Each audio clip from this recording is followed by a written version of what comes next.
할렐루야. 예. 매년 추수감사절이 돌아올 때마다 우리는 한 해를 돌아보며 하나님께서 우리에게 베풀어 주신 은혜 감사하고 그리고 항상 기쁜 마음으로 나가는 것이죠. 오늘은 추수감사절이기 때문에 무조건 하나님께 감사하다라고 우리가 말로만 하는 것인지 참으로 감사한 것인지 우리의 마음을 조금 정리해 볼 필요가 있습니다. 여러분 마음에 참으로 하나님께 감사가 넘치고 계십니까? 아멘. 네. 아무래도 오늘 추수감사 주일 예배를 위해서 우리 여성교회원들이 탈락으로 음식을 준비해서 얼마나 감사한지 모릅니다. 그런데 문제는 뭐예요? 하나님께 감사함으로 올려드리는 이 추수감사 주일에 각자가 음식을 준비하느라 때로는 분주하고 힘들고 짜증도 나고 이로 인해서 불평과 원망이 또 갑자기 생겨날 수도 있다는 것이죠. 음식을 준비하면서도 야 이거 왜 추수감사절이 있어서 왜 이걸 내가 해야 되는가 뭐 이런 생각이 들 수도 있는 것입니다. 보통 땡스기빙 데이면은 가족들이 모이잖아요. 그래서 보통은 여자분들이 음식을 준비하는 것이 일반적이죠. 음식을 만들다가 도와주지 않는 그 배우자 때문에 때로는 짜증도 나고 움직일 줄 모르고 소파에 누워서 계속 먹어대는 그 가족들 풋볼이나 보면서 그죠? 그런 가족들을 보면 또 열불이 납니다. 그러면서 정작 감사의 절기에 야 이게 참 감사가 사라지는 그런 경험도 하기도 하고요. 감사할 것도 없는데 왜 억지로 감사해야 하는가 하는 생각이 들기도 합니다. 이에 대하여 왜 우리가 하나님께 감사를 드려야 하는지에 대하여 깨닫고 다시 한번 잃어버린 감사가 회복되는 추수감사절이 되기를 원합니다. 오늘은 감사가 구원의 길이다 라는 제목으로 말씀을 선포하겠습니다. 여러분 감사가 무엇입니까? 감사의 사전적인 정의로는 누군가의 친절이나 도움에 대하여 고마움을 느끼는 마음 또는 그 고마움을 표현하는 행위, 이게 감사라는 것이죠. 따라서 보통 감사에는 반드시 어떤 조건이 따를 때가 많습니다. 내가 이러이러해서 감사합니다. 저러저러해서 감사합니다. 내가 이런 것을 얻어서 저런 것을 누릴 수 있어서 감사합니다 라고 표현하는 것이죠. 따라서 오늘은 추수감사 주일이고 한 해 동안 우리에게 일터를 주시고 또 열매를 거두게 하신 하나님의 은혜에 감사하는 날입니다. 그런데 문제는 올 한 해를 돌아보았을 때에 우리가 노력한 만큼의 대가를 얻지 못했거나 원치 않은 문제가 계속해서 생겨났다면 정말 진심으로 하나님께 감사할 수가 있냐는 것이죠. 이에 대하여 하박국 선지자는 세상적인 관점에서 보면은 감사할 조건이 없는데도 즐거워하며 감사할 수 있는 그런 마음을 표현하고 있습니다. 우리가 잘 아는 하박국 3장 17절부터 18절이죠. 비록 무화과 나무가 무성하지 못하며 포도나무에 열매가 없으며 감람나무에 소출이 없으며 밭에 먹을 것이 없으며 우리의 양이 없으며 외양간에 소가 없을지라도 나는 여호와로 말미암아 즐거워하며 나의 구원의 하나님으로 말미암아 기뻐하리로다. 무슨 얘기입니까? 무화과 나무가 무성하지 못하고 포도나무에도 열매가 없습니다. 감람나무에 아무런 소출이 없어요. 밭에도 먹을 것도 없고 우리의 양도 없고 외양간에 소가 없습니다. 그런데 여호와 하나님으로 인해서 즐거워하는 기뻐하는 이 마음이 오늘 본문 23절에 나오는 감사로 제사를 드리는 마음인 줄 믿으시기 바랍니다. 그래서 오늘 23절에 보면요. 감사로 제사를 드리는 자가 나를 영화롭게 하나니 그의 행위를 옳게 하는 자에게 내가 하나님의 구원을 보이리라. 감사로 제사를 드리는 자가 하나님을 영화롭게 한다 말씀하고 있습니다. 이것을 이해하기 위해서 우리가 22절을 보면은요. 22절에 하나님을 잊어버린 너희여 이제 이를 생각하라. 그렇지 아니하면 내가 너희를 찢으리니 건질 자가 없으리라. 이 두 개를 합치면 무슨 말입니까? 결국 하나님께 감사로 제사를 드리는 자들은요, 하나님을 잊어버리는 것이 아니다. 하나님을 인정하고 신뢰하며 나아가는 것을 말씀하고 있는 것입니다. 그렇다면 왜 이처럼 하나님을 기억하며 감사로 나아가라고 하십니까?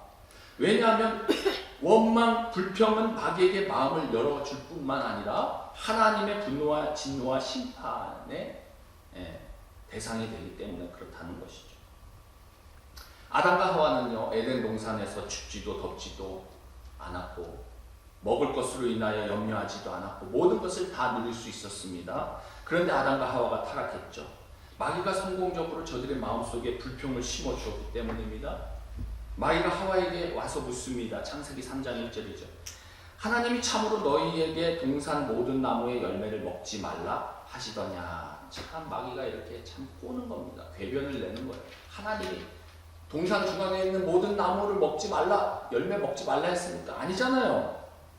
뭐라고 했습니까? 동산 중앙에 있는 선악을 알게 하는 나무의 열매를 먹지 말라 했죠. 그거 하나 먹지 말라고 한 거예요. 먹는 날에는 반드시 죽으리라 하셨는데 그거를 거꾸로 동산에 있는 모든 나무의 열매를 먹지 말라고 하더냐. 이것은 벌써 아담과 하와의 마음속에 불평을 심어주는 마귀의 계획인 것이죠.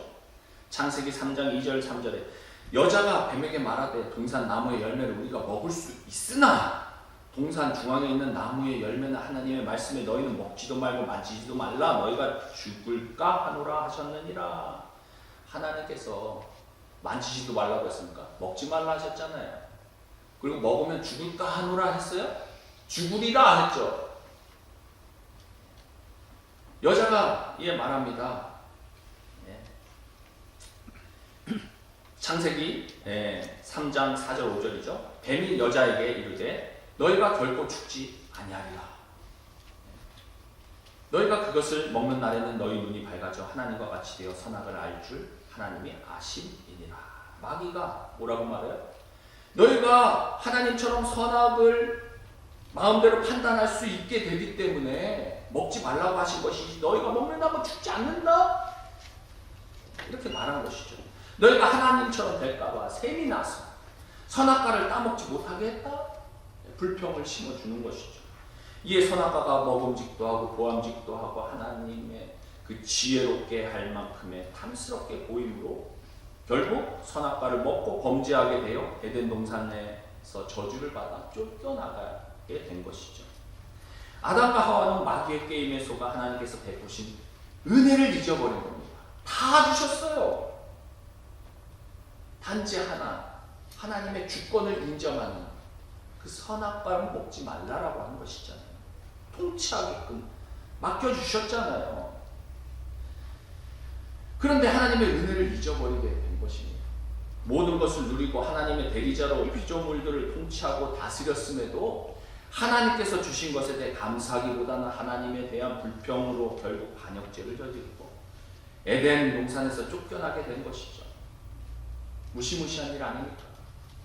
오늘날 많은 그리스도인들은 과학과 기술의 발달로 너무나 많은 그 개인 여가 시간, 여유 시간이 많아졌고 풍요로운 시대에 살면서도 하나님의 은혜를 잊어버리고 감사를 잊어버리고 살아갈 때가 많다는 겁니다.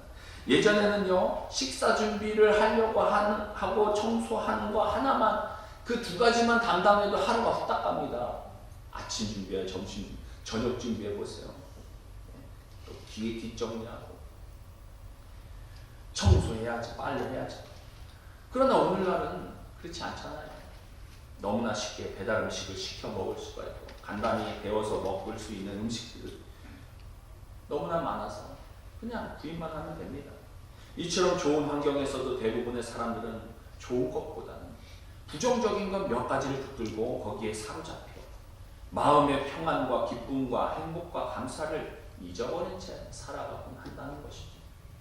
정말 안타까운 일입니다. 그렇게 되면 어떻게 되는 것입니까? 인생이 아름답고 향기로운 것이 아니라 자기 혼자만 불행해 보입니다.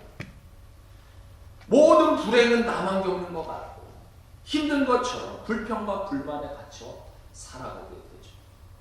한국 속담 중에 좀 이해가 되지 않는 속담도 있습니다. 그 중에 하나가 가지 많은 나무에 바람 잘 날았다라는 속담이죠. 가지가 많으니까 바람이 조금만 불어도 가지가 막 흔들리지 않겠습니까? 이처럼 자녀가 많으면 문제가 끊이질 않는다는 얘기죠. 그런데 분명한 것은 뭡니까? 가지 많은 나무는 열매도 많다는 겁니다. 요거는 쏙 빼고, 그렇죠? 이것이 하나님이 찾으시는 태도인 것이죠. 사실 이렇게 되어야 합니다. 가지가 많으면 열매가 많은 것도 사실이죠. 가지가 있어야 열매를 맺지 않겠습니까? 가지가 많다는 것은 그만큼 열매를 많이 맺을 가능성이 크다는 것입니다. 그것은 잊어버리고 거기에 감사하지 않고 짜증을 내고 불평하고 살아갈 수가 있는 것이죠. 열매는 생각하지 않고 그저 바람 부는 것만 걱정해서 살아가서야 되겠냐는 것입니다. 그만큼 사람은요, 낙관적이지가 않고 부정적이고 비관적이라는 것이죠. 또한 자기에게 있는 것보다는 없는 것에 마음을 빼앗기고 살아가며 힘들어합니다. 지금 나에게 없는 것 한두 개를 가지고 불행해하며 살고 있다면 얼마나 어리석은 인생입니까? 나에게 있는 것보다 없는 것에 우리가 집중하며 살기 때문에 그런 것이죠. 하나님이 주신 귀한 것들이 우리의 삶에 얼마나 많습니까? 그런데 그 모든 복들을 제쳐놓고 그저 깨진 것, 아픈 것, 상한 것만 붙들고 그런 부정적인 감정을 소모함으로 인생을 허비하고 불행의 늪에서 허우적거리며 살아가는 인생들이 너무나 많다는 겁니다. 자기 혼자만 이런 인생을 살아가면 모르겠는데 자기의 부정적인 말과 감정으로 인하여 주변에 있는 사랑하는 가족들과 주변에 있는 사람들에게 함께 불행의 늪에 빠져들게 만든다는 것이죠. 얼마나 안타깝습니까? 이런 모습은 애굽에서 출애굽한 이스라엘 백성들의 모습에서도 찾아볼 수가 있는 것입니다. 애굽에서 종살이하다가 부르짖는 그들의 백성들의 그 하나님의 백성들 이스라엘 백성들의 울부짖음을 들으시고 그들을 구원하시고 홍해를 건너게 하셨습니다. 구원하신 은혜에 감사할 때는 언제고 그게 잠깐인 거예요. 광야에서 물이 없으면 고기가 먹고 싶다고 계속해서 불평과 불만을 토로했던 것입니다.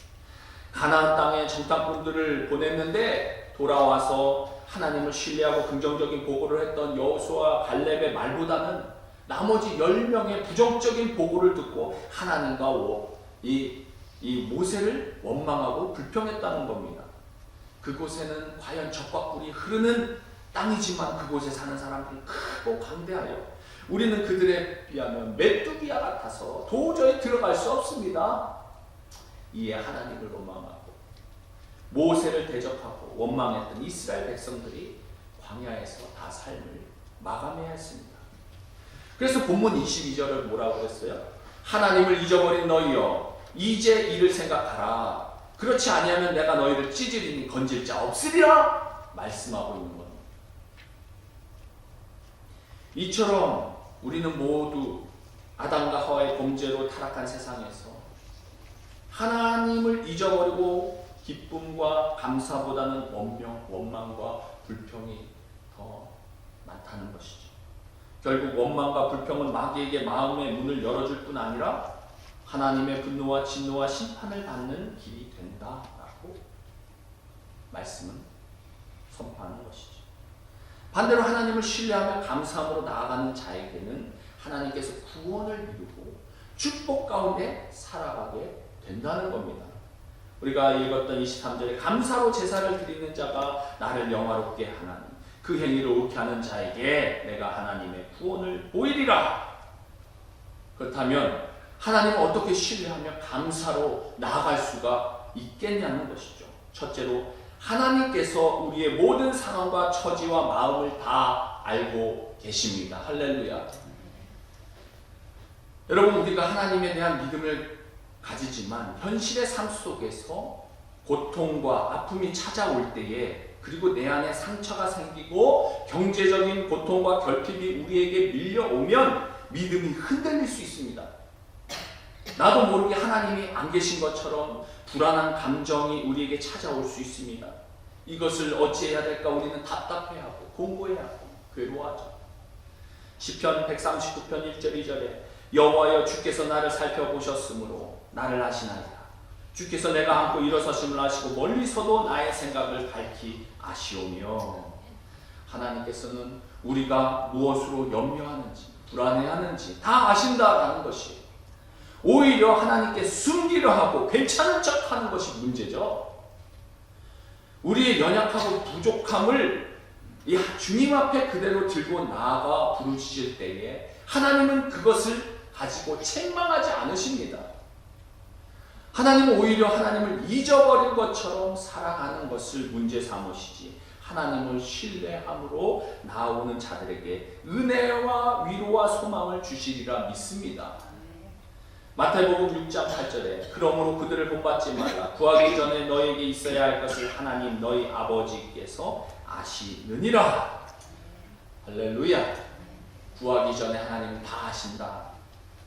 우리의 문제와 필요를 다 아시고 우리의 고통과 신음소리를 들으시는 하나님, 그 하나님 신뢰하시기 바랍니다. 둘째로 하나님은 이 세상을 주권적으로 통치하시는 전지전능하신 하나님이심을 신뢰하시기 바랍니다. 하나님께서 이 세상을 주권 가지시고 통치하십니다. 이 세상의 모든 역사가 하나님의 뜻과 섭리 가운데 이루어짐을 믿으시기 바랍니다. 이 세상의 모든 영역에서 하나님의 주권이 드러나고 성취되기를 원하고 그 약속을 반드시 이루는 분이 하나님이시다라는 것이죠. 이 말은 하나님이 모든 인생의 주관자, 주권자, 주인이시다라는 겁니다. 비록 이 땅이 타락으로 말미암아 하나님의 영광과 뜻이 드러나지 않는 영역이 있는 것처럼 보이죠. 비록 지금은 악이 더 왕성하고 오히려 의가 그렇게 핍박받고 정의가 죽은 것처럼 보일지 모르지만 여전히 하나님은 다스리십니다. 역대상 29장 11절에 여호와여 위대하심과 권능과 영광과 승리와 위엄이 다 주께 속하였사오니 천지에 있는 것이 다 주의 것이로소이다. 여호와여 주권도 주께 속하였사오니 주는 높으사 만물의 머리이시니이다. 사랑하는 성도 여러분, 하나님은 놀라운 하나님의 역사를 지금도 이루어 가심을 신뢰하시기 바랍니다. 우리는 때로는 그렇게 생각할 수 있습니다.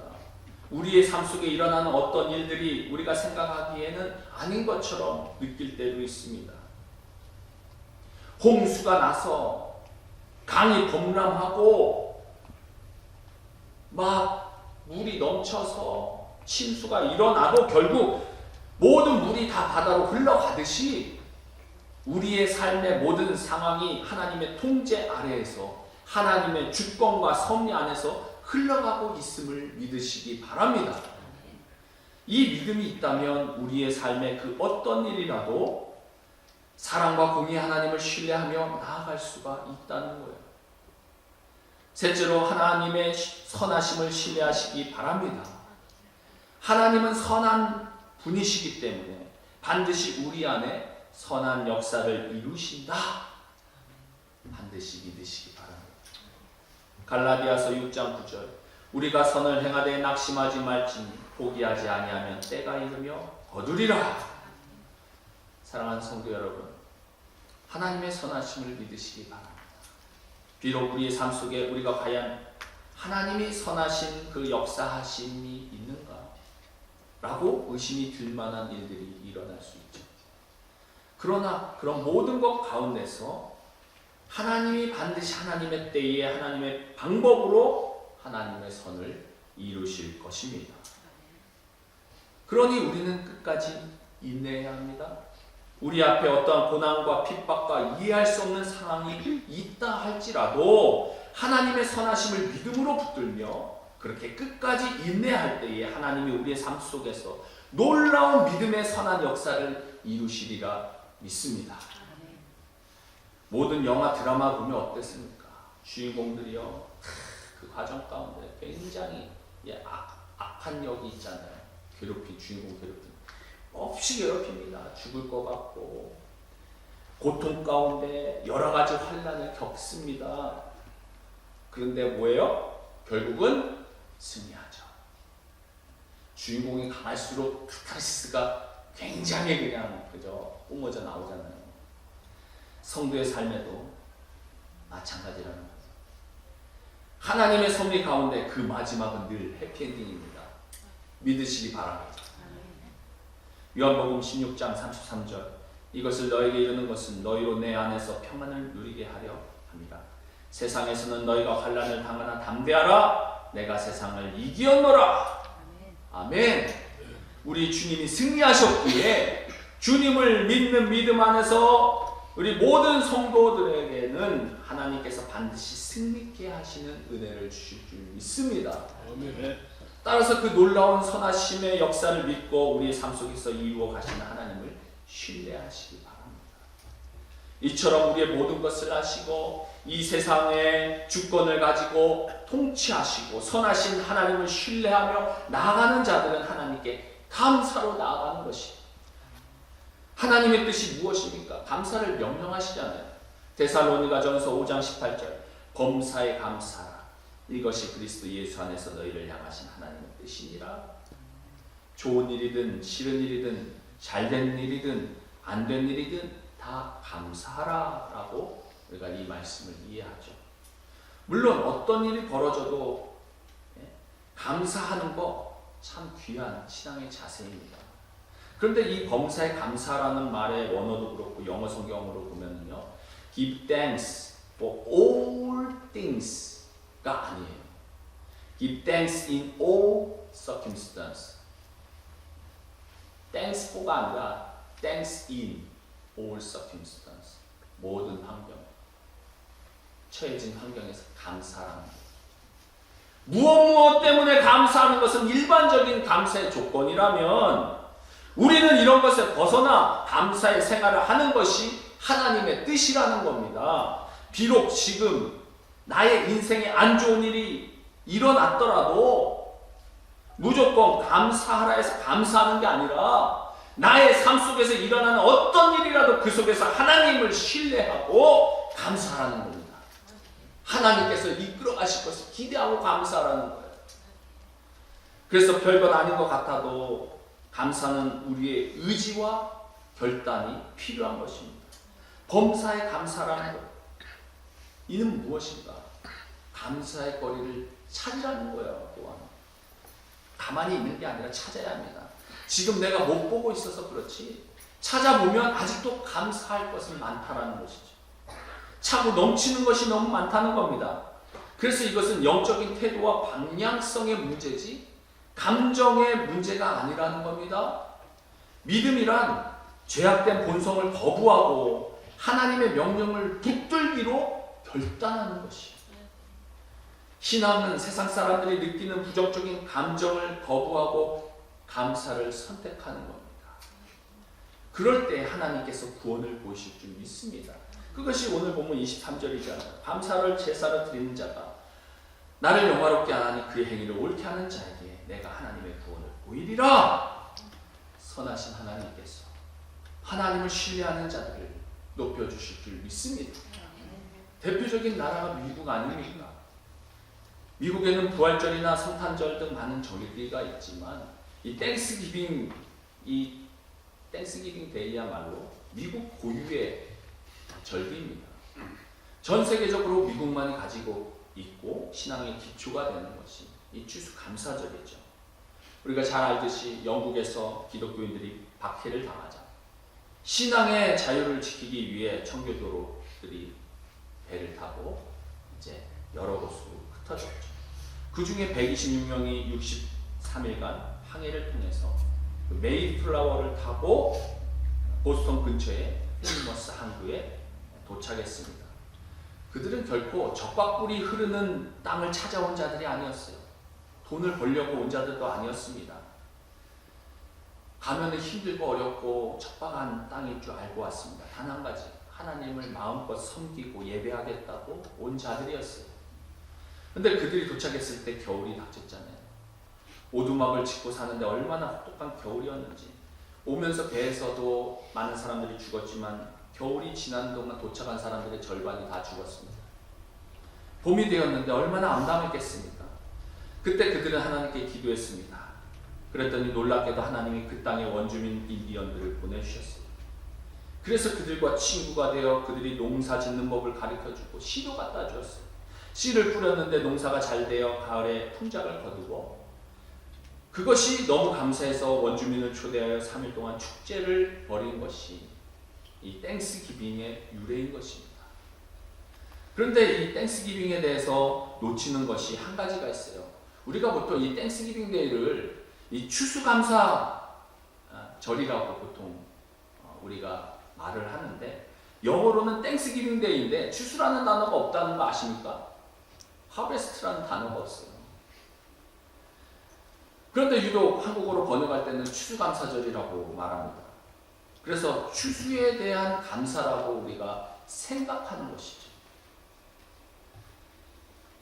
땡스기빙 데이를 공식적으로 언급했던 것은 2년 뒤에 매사추세츠 주지사인 윌리엄 브래드퍼드의 칙령에 의해서라고 합니다. 그가 이렇게 말했습니다. 위대하신 하나님께서 우리에게 곡식을 풍성하게 내려주셨고 사냥감과 고기가 많은 바다를 주셨다.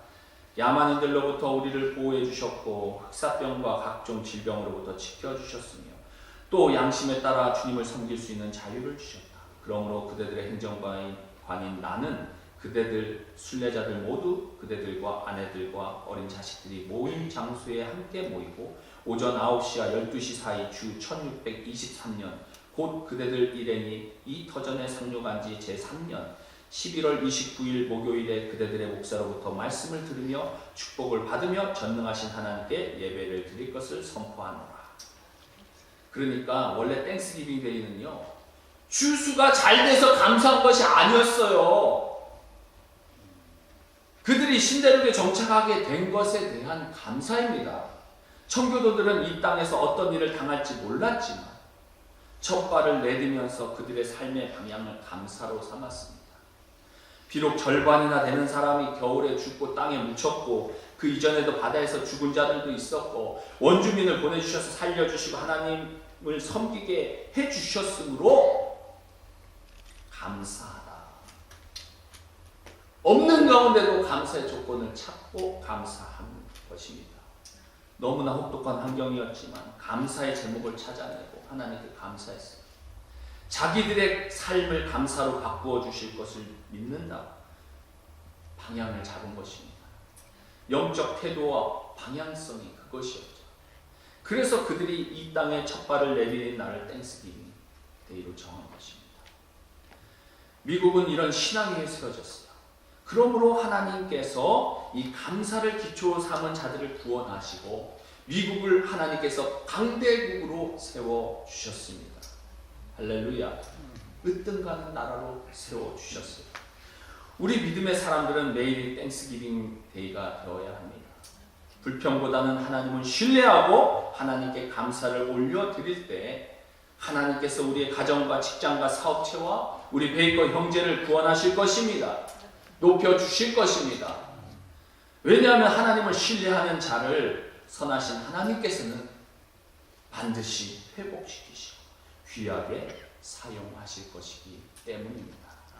그러므로 우리 모두 어떤 상황 중에서라도 하나님께 감사함으로 나감으로써 어떤 상황에도 감사하는 믿음의 사람들 다 되시기를 주님의 이름으로 축원드립니다. 기도하겠습니다.